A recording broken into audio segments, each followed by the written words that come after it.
Good evening and welcome to This Week in United Soccer FC. My name is Harry. You can follow me at Ram and Call on Twitter. I tend to express quite a bit through there. I mainly talk about USL, NISA, and MLS. With this, I also do a sister podcast, San Antonio Soccer Roundtable, that focuses mainly on soccer in San Antonio, whether it's high schools, which is going on right now, lower league soccer, WPSL, UWS, and UPSL, I guess, is coming back around here. And NPSL will actually have a San Antonio team, so we'll be following that. Obviously, with San Antonio Soccer Roundtable, we definitely follow San Antonio FC. This one here, I like to talk about things outside of San Antonio. And with that, we're going to introduce the power rankings, season preview, but I'm going to call them the power rankings for that here. For MLS, I will also be doing USL, NISA, and maybe even MLS Next Pro for that here. I'm kind of interested to see how that league will filter through here. But let's get started. As far as how I think will go for 2022. I've already seen some previews coming out, and some rankings I think are very similar. Some rankings will be a little bit different, but that's why we do it. It's at the end of the season. It'll be fun to see how many you get correct, how many you're just way off on, and did you hit some that maybe people didn't hit, which I'm hoping to do here. So let's get started. I have broken it down east and west for that here. So starting out in the east, number 14, Charlotte. I don't think there's any secret. I believe Charlotte's going to struggle for the here. I see other people, still lean towards Cincinnati.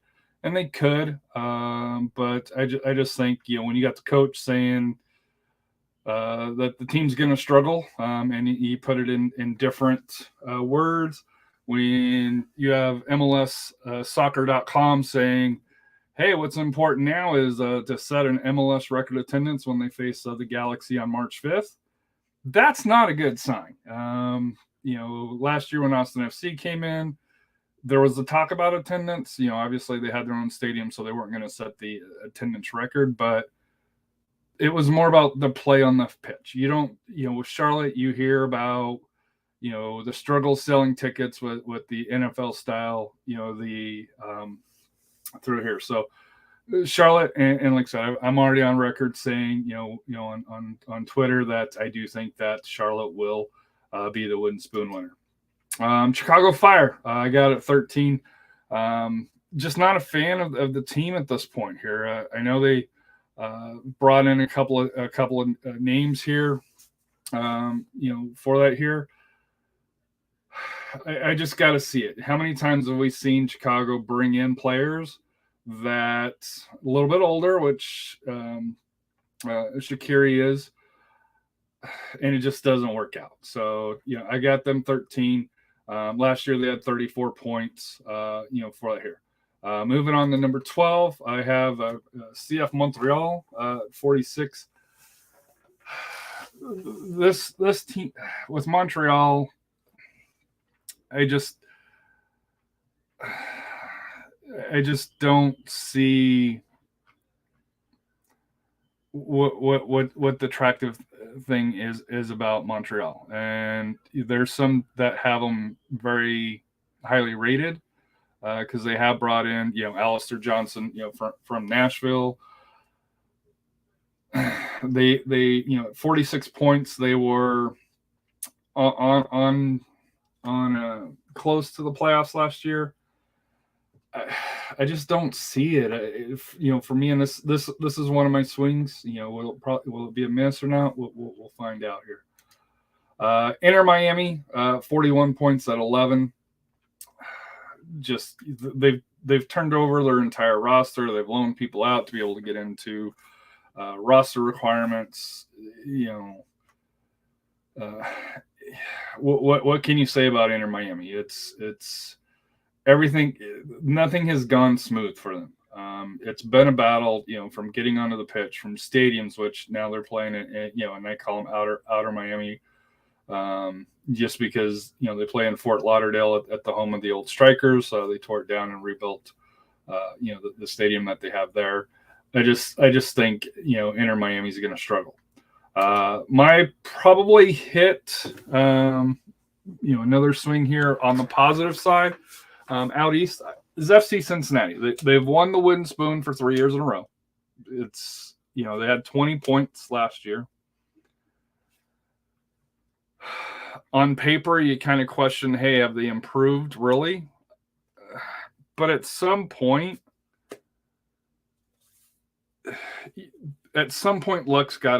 luck, and they are turning things around. They brought in a new GM. They brought in a new manager with Pat Noonan, from the Union. So they're bringing in MLS guys. And I think that was one of the biggest issues with Cincinnati before, is they weren't bringing in the right people to lead it. I think with the fan base there, I think they're due. I'm probably a little bit high on FC Cincinnati. I've seen a lot of people thinking, hey, they're still going to be at the bottom. I think they're going to surprise a little bit of people, or a little bit of MLS. They're going to be more consistent, especially at home. This is a team that has struggled at home. If they can even get back to 500 at home, that's going to be a huge difference maker for them. At number 9. DC United, just outside the playoffs here. I do think there is a break. If you're doing tiers, I think 10 to 14, you could probably switch teams out, and there probably really won't be any big arguments. I think once you get 9 and above, you're talking playoff candidate teams. Where injuries, depth, are going to play a part. Where they're seriously considering playoffs. If they do make the playoffs, DC United does make the playoffs. It's probably one and done for that here. But last year they had at 47 points. I have them missing the playoffs for this year. Number 8, Toronto. They do have a DP that's coming in the summer, but it's not the summer yet.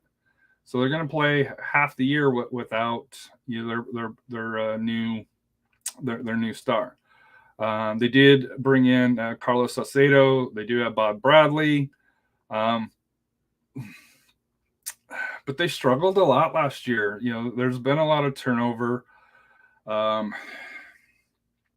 think they're going to start out slow. I believe.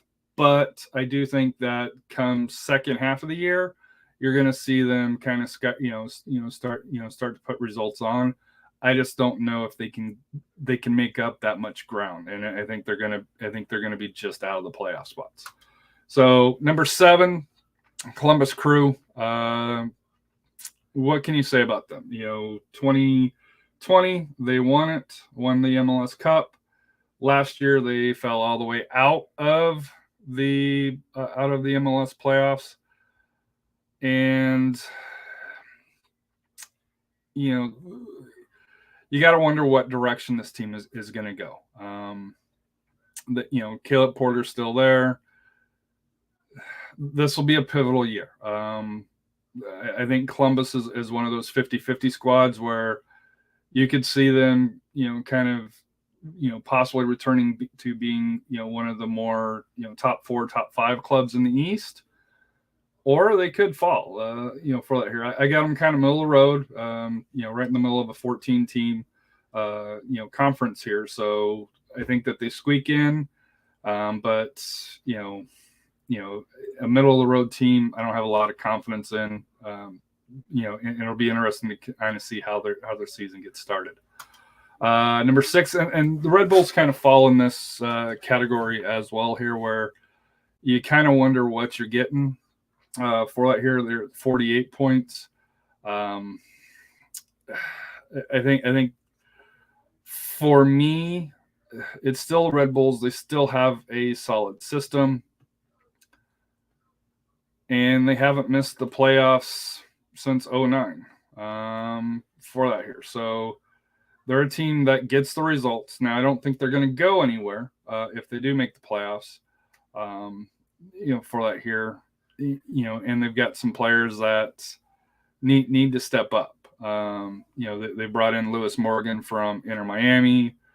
They brought in Lingas, as a DP from Legia Warsaw.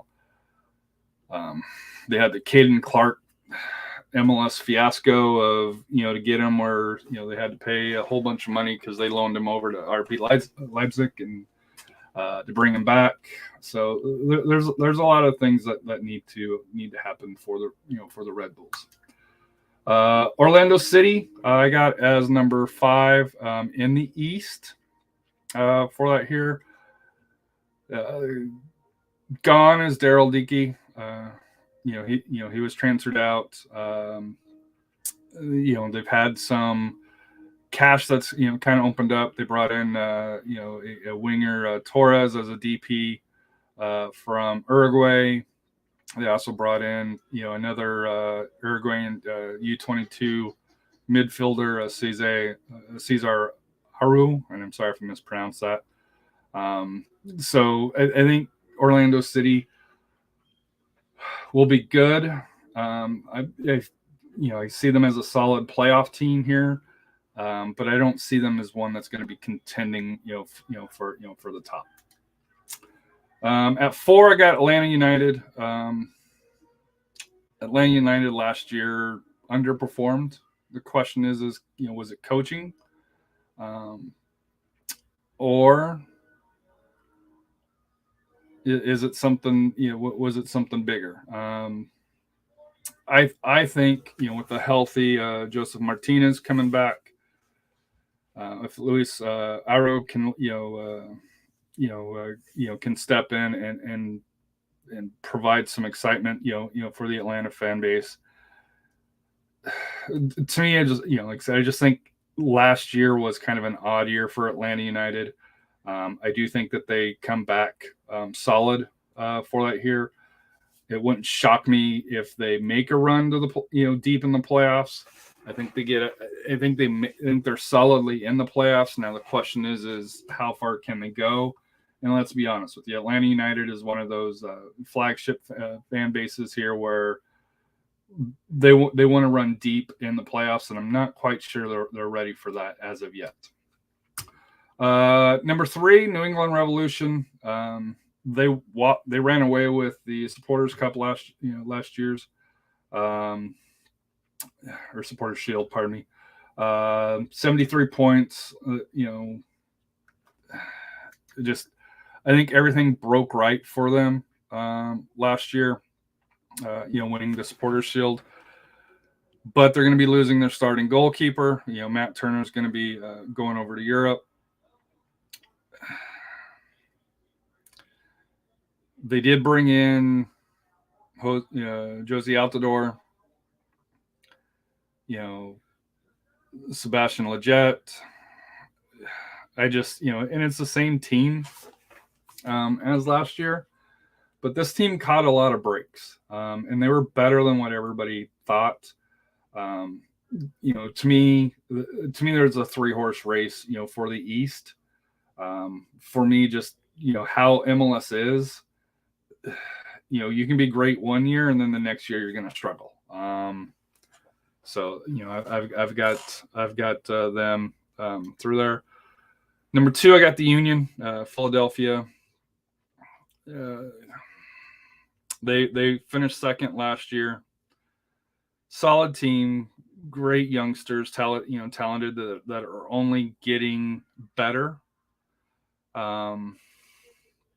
They're pretty deep as far as talent, but it's Philadelphia. Can they finally get the job done? And that's going to be the question here. And at number 1, I do have New York City FC.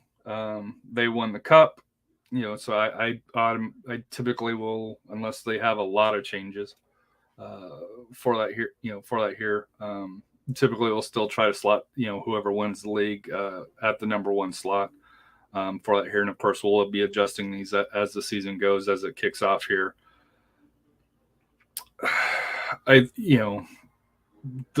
My biggest issue with New York City is they play at Yankee Stadium, which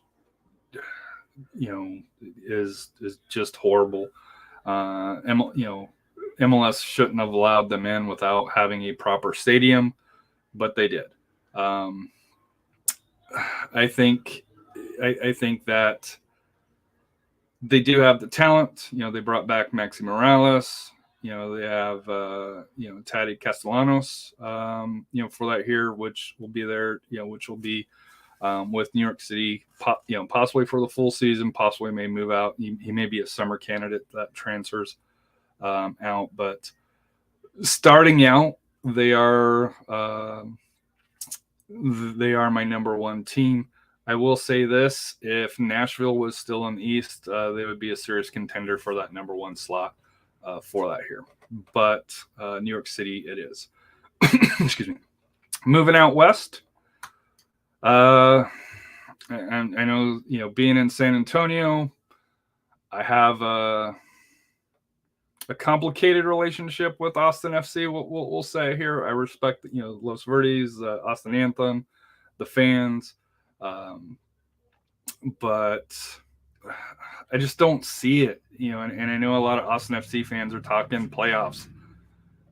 You still got Coach Wolf. Will he or won't he make some adjustments? You've got Kip Keller, which I think is a huge positive, for their here, but huge question marks at center back. The goalkeeper, I like Stuver. But is he a real number one, or did he just play above his head the first half of the year, and the second half of the year was kind of his mean? Who's scoring goals? Max Uribe. He's been with all three Texas MLS teams. I don't think the bottom in the West is as bad as the bottom in the East. I think it'll be a little bit more competitive, but right now I've got Austin, in the 14th slot. 13, San Jose Earthquakes could be very quickly moving down to the bottom. I'm not sure what's in the water, out in San Jose, with the coach. With the coach, it's something that I could see if they get off to a slow start, he's replaced very quickly. Because or he leaves, he could possibly even leave. For that here, I just don't. I think they're going to struggle a lot, and I think a lot of it has to do with the outside drama, between the coaching staff, and the ownership. Not really necessarily the playoffs, but if you've got a coach that's half in, half out, which is what it feels like, that's not a recipe for success. Number 12, number 12 in the West, Vancouver Whitecaps. They had 49 points last year. They had a decent second half of the season. But can they do it again? And like I said here, I'm not a big fan of the Whitecaps roster here. I don't... like I said, this is one of those teams that I could see making a jump. For me, like I said here, I think Vancouver's going to struggle a little bit more this year when it comes to that. Number 11, Real Salt Lake. Last year, everybody thought that they were going to be poor. They went on a good run. I just don't know if they've done enough. Like I said, I think they overperformed last year. They had they got on a run. They did make the playoffs, which proved a lot of people wrong. I didn't think they were going to make the playoffs last year. They proved me wrong. But can they do it a second time in a row? I just don't. The offseason's been too quiet. Not a lot of names have been in. I just don't think because MLS is improving. The talent, you have to have the talent, you have to have the depth, and I just don't think Real Salt Lake has that. Houston Dynamo, I got as 30th now. From 10 to 14. Like I said here, I think any of these teams could flip flop. I'm probably a little bit higher on the Dynamo than most. They've got an owner that seems committed on bringing higher quality of players in. My biggest complaint about Houston is they act like a small market. They're not a small market. It's the third or fourth largest city in the United States. They finally got an owner that's willing to put money into there. There is talk that Hector Herrera, earlier tonight I saw that there was an offer out to them. There's pictures on Twitter of him with his agent for that here. To me, if he comes in, and I know it would be last minute, but if he agreed to come in, and even if he comes in July, for that here, I think it's a huge deal, especially for the Houston market. They're already bringing in additional players, better than what they've had here. They've got a new GM that has a proven history. I like the future of the Dynamo. I think they're gonna. To me, like Cincinnati, probably compared to other predictions that I've seen, I'm probably a little bit higher than others are of the Dynamo. I don't think they're quite ready to make the playoffs, but I do think they'll be much improved. And when it comes to Copa Tejas, as you can tell, I've got FC Dallas still hasn't made the list yet. If any team can get the 6 points from Austin, or Austin gets the 6 points from the Dynamo, could make a huge difference when it comes to that. I just it might be me drinking the Dynamo Kool-Aid, since they've got an owner that actually gives a damn. But I'm going to roll with the Dynamo at 10. Number 9, and I've already probably going to catch some grief on this one here. The Rapids won the West last year at 61 points, but they've lost a lot of talent. And who had Colorado winning the West last year? Nobody did. Colorado has a history of jumping up, having a great season, and then dropping back down. They lost Cole Bassett. They lost Kellen Acosta. They're going to lose Trusty in this summer. They haven't added a DP. So they have 0 DPs. They do have Mark Anthony, Jack Price, Brian Acosta, and they did sign a U22 for that here. So they do have some talent in the midfield, and they've got a great coach. Robin Fraser. If you put Robin Fraser, let's say, on Austin FC, I would have Austin FC much higher. I think coaching does matter. In MLS. But talent also has to matter. And like I said here, I just, Colorado had one of the lowest payrolls last year. They've got an owner that's got money. The Rams won the Super Bowl. But he doesn't invest in the Rapids. He invests in his other soccer team. And even then, you'd probably get some arguments that he doesn't do that. I just think, as far as Colorado Rapids with their history, they're the one team that I think goes from the playoffs. They're basically the Columbus Crew of last year, where everybody was high on them. They had a good playoff run. The Rapids didn't, but as far as finishing number 1, and then they come back down to earth. Maybe not catch as many breaks. Number 8, just missing out of the playoffs, and I'll say that about Colorado. I think they're going to be in the hunt. For that here, I got the Timbers. What can you say about the Timbers? To me, this is another one where I think off-field might be a bigger issue between ownership and supporters group, and the Timbers have one of the best supporters groups and stadium environments in MLS. I just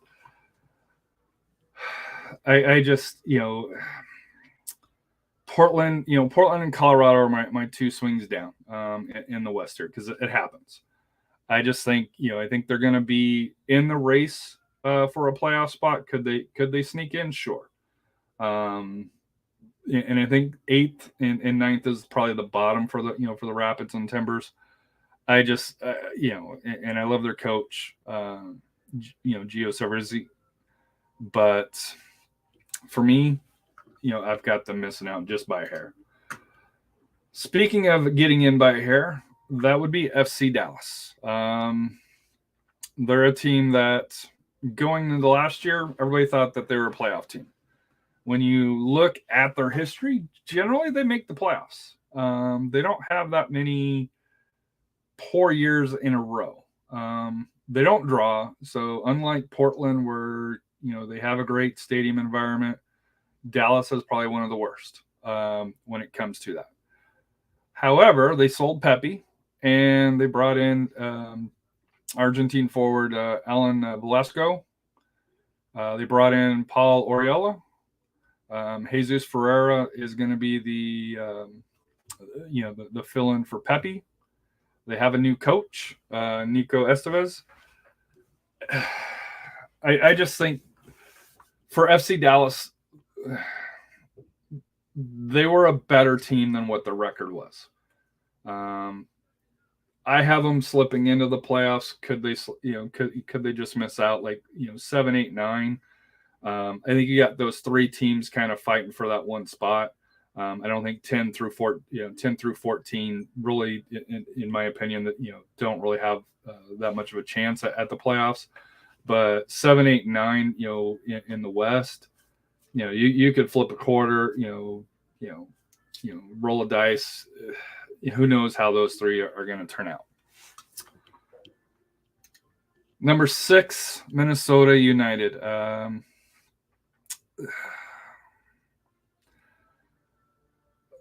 To me, Minnesota United is one, has kind of built to where that they're an above average team. So, they should contend for the playoffs each year, but they're not that team that I think that challenges for the title, but they're going to be a tough out. I'm interested in their goalkeeping because they got 2 goalkeepers. It'll be interesting if they're starting the right one. I'm a St. Clair fan. Like I said, he has spent time in San Antonio. The kid is special.